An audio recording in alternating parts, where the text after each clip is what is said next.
Did you know as well in uni, I remember getting a student account and they just give you $1,000 overdraft like it's nothing. Like they're just like, here's $1,000 overdraft. I didn't really understand what that was. Yeah. Oh, wow. I didn't really understand what that was at the time, and actually for probably quite a while didn't understand what it meant to go. I'm cringing. Yeah. I don't like that. Welcome to Cheques and Balances, the takeover. This is Jess and Makayla back with another episode. Yes, and today we're talking about what school should have taught you about money. I feel really passionate about the subject because the school that I went to as I entered my senior years at high school, and if you were any good at maths, they really funneled you into calculus. I'm sure they've got their reasons for that, but I looked at calc and I was like, that is not for me.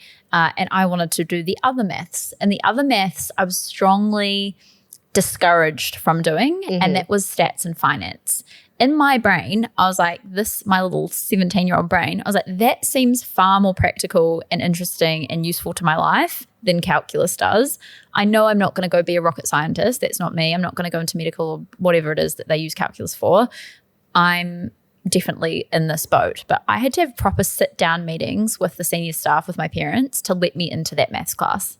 Really? Yeah. Why? It's ridiculous. Wait, so obviously I'm from Canada and we have different schooling things. But for us, when you got to grade 12, which is your last year of high school in Canada, we had two options as well, but you didn't get to choose which option you did. They would funnel you based on your previous grades.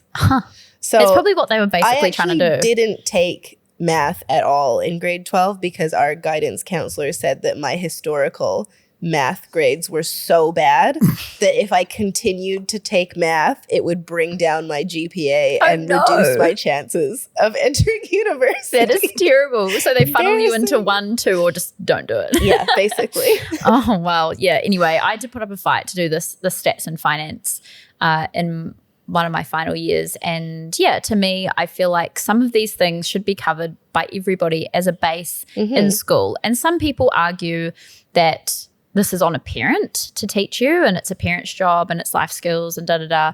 But I think so many people lack the skills, even as parents, that it makes it very difficult to filter down to the younger generations. And actually, if we're taking half a year to teach kids some of these basic rules, we're going to fix a lot of problems in New Zealand and really raise up the bar in terms of financial literacy. I agree. Did they teach you any budgeting at all in your school?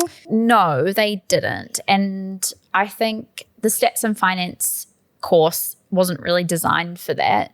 But I mean, you could spend one lesson on putting a basic budget together and just encouraging that behavior. And imagine the difference it would make to people. We did have something like that in not in high school. It was in middle school, actually, so that's more around like 16 years of age kind of thing.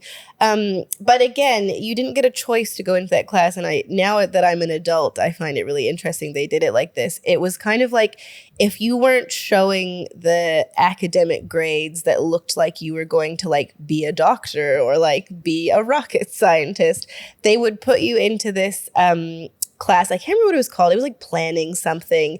And the guidance counselors would take you through career planning, budgeting, and like very practical skills, which would be great. But they only offered it to the kids that they thought weren't going to be doctors, excel academically, which now I'm like, that's quite rude. And also everyone needs those skills, whether you're a doctor or not. Well, some could argue, in fact, that the people that are making a lot of money could do most with the budgets. So, yeah, that's our first thing. So we wish that school taught us about basic budgeting, the 50-30-20 rule we've talked about a little bit. And that's not a one size fits all. Like we've done our budgets in a recent episode and we didn't fit the 50-30-20 rule. But, just understanding what your basic expenses are, how to track them, how to organize your money, like that would take us one lesson in school just to cover off. Yeah, and that's what we did. It was literally like they gave us a sheet one class and they were like, this is how much money you make. We each got like a fake salary. Cute. And we had to budget it out and it was very difficult. But that sounds like my favorite day at school. That's an easy thing to teach, I feel like. Like you said, that's like one lesson. Yeah. But also, as a parent, if you're so inclined, you can also teach your kids that. Hopefully. Yeah. Hopefully.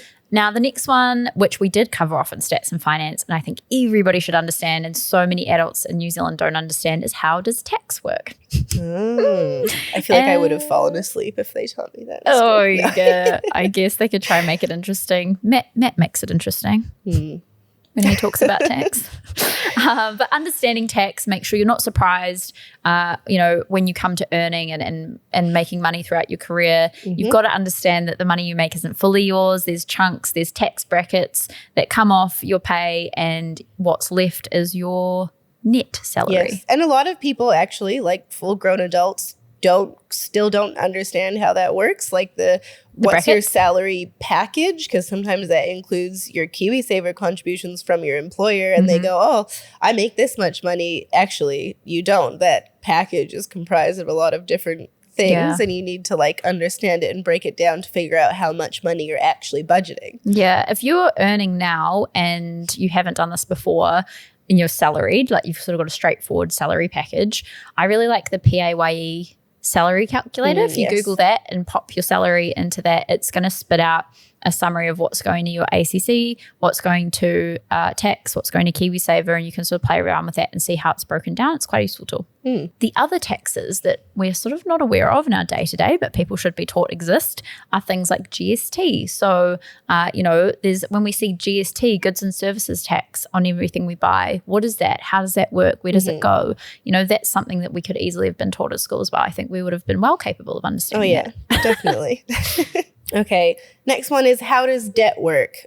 We talk lots about debt in these episodes, but I think just like a basic understanding of what debt is, how it impacts you, and how it functions is an easy thing to teach in school, and is like super valuable, especially as you become, I don't know how young you have to be to take out debt here, but like going into that 18 to 20s age, having that prior knowledge of how that works probably would help you a lot. For sure, especially when you're going on the verge of actually taking out a pretty decent loan if you're going to university or studying. Having an understanding of the long-term impact would be so important. Like, what is principal? What is interest? What's an amortizing loan? What does that mean? Interest rates, how do they work? So understanding how that would all play out across your lifetime will make a massive difference. Yeah, and there's so many predatory debt types out there that target young people that are going to be really blasé about debt. They're like, oh yeah, I'll deal with it later. It's future me's problem. Totally. Yeah. That would have a really big impact. So what are some things that young people should know about how debt works? Okay, well, I think mainly is the fact that you need to pay it back. It is going to be a future you problem. Yes, I think if you're, just entering your 20s and you're taking out a credit card or something, it is not free money. You have to pay it back. And you have to pay back more than what you've borrowed in most cases because of interest rates. Interest added on top of how much you borrow, which means you're paying back more than you actually got in hand when you spent the money. Did you know as well in uni, I remember getting a student account and they just give you $1,000 overdraft like it's nothing. Like they're just like, here's $1,000 overdraft. I didn't really understand what that was. Yeah. Oh, wow. I didn't really understand what that was at the time, and actually for probably quite a while didn't understand what it meant to go. I'm cringing. I don't like that. To go into overdraft actually meant that I was earning interest. I think until the first interest payment comes out, you're like, don't really know. And also it's like just touching on overdrafts, because I actually don't think that's something we've talked about many times in previous episodes, but it's so easy to end up living in the overdraft, especially when you make a lower income, which you will when you're just, coming out of school. You can easily be a negative $1,000 every month, because what happens with an overdraft account, you go into the negative, your paycheck comes in, and all it does is bring you probably back to zero. So once again, your expenses come out, you're going back into the negative 1,000, endless loop. Especially because when I would log into my thing, I would be like, oh, $800 available. Yeah. Oh, and it's great. It's like, yes, it is available, but completely. Not in the way that you think it is. Yeah. So, yeah. I think another big part about the how does debt work that could easily be taught in school is the credit score. So credit score is a little bit different in New Zealand versus like North America, but it's still an important part of, future you, the future you problem.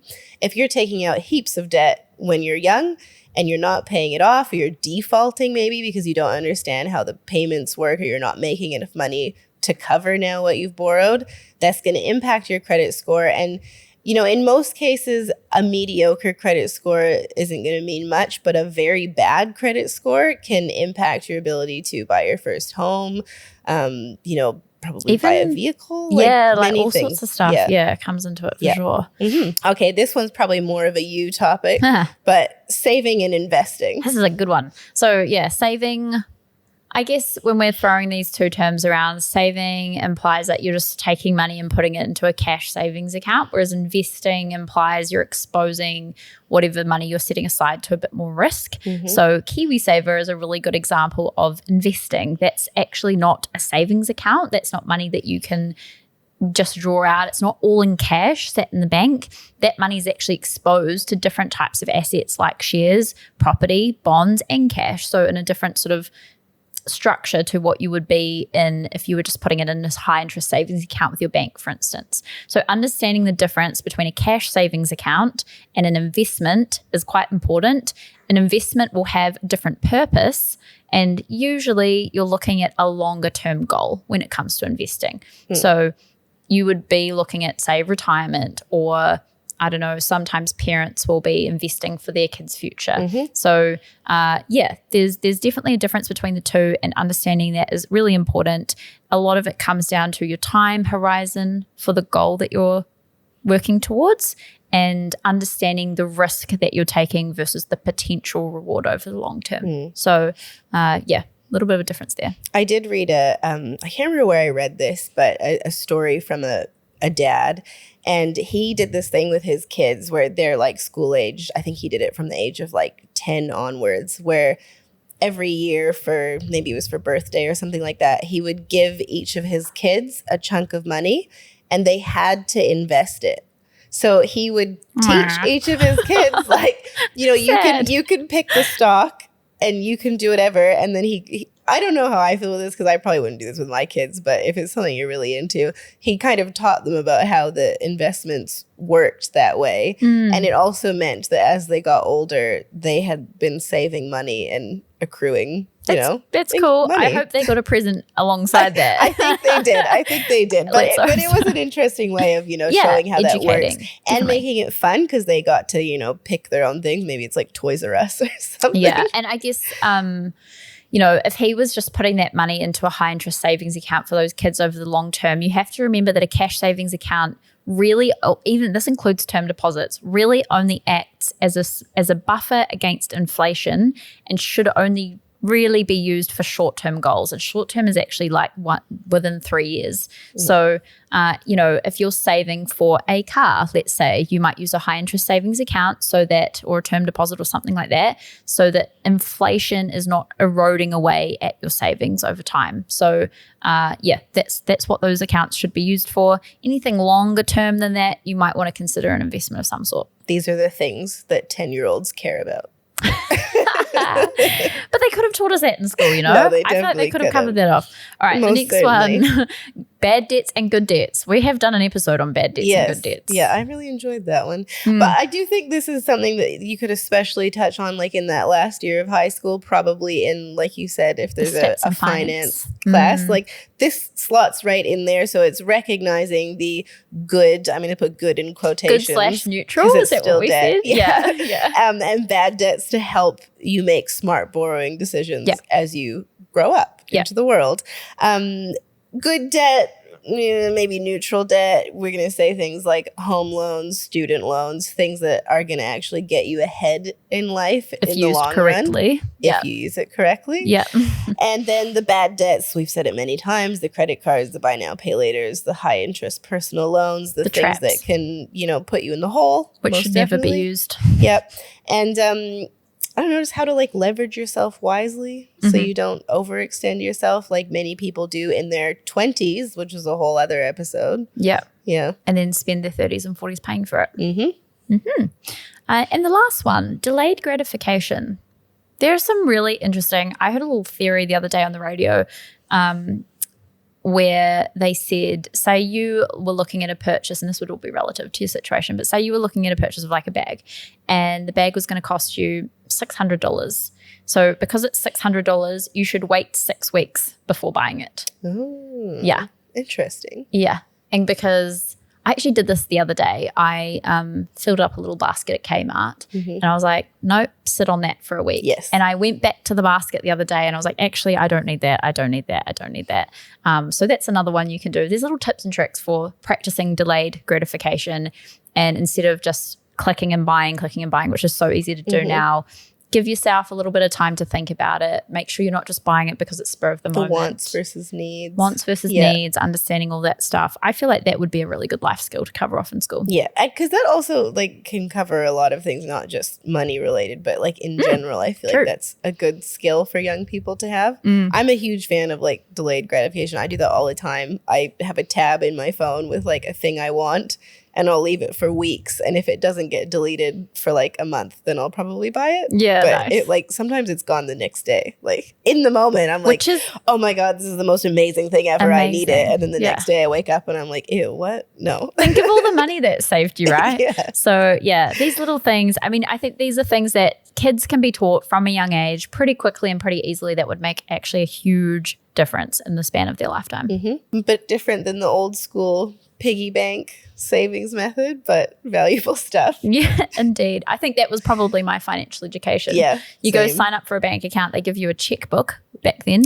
Yes. They give you a checkbook and a little piggy bank. And that was probably where we left it. Yeah, that was it. And then I spent all the money in the piggy bank. Exactly. Okay, I think we'll wrap up here for today. Don't forget to like, review, and subscribe, and we'll see you next time. Bye.